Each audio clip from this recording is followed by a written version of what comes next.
જય માતાજી મિત્ર, નવા બ્લોગમાં તમારું સ્વાગત છે। આપણે ઘઉંમાં પાણી વાળ્યું છે, જોઈ લો પાણી આવે છે। આ પાણી ધોતીવાળા ડેમમાંથી આવે છે મિત્ર। આ જુઓ,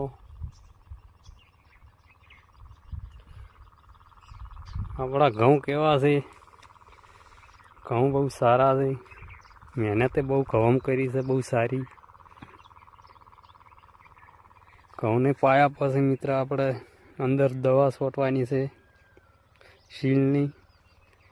એક અઠવાડિયા પછી દવા છોટવાની છે આપણે। ઘઉં બહુ સરસ છે મિત્ર। લાઈક, કોમેન્ટ, શેર, ફોલો કરજો।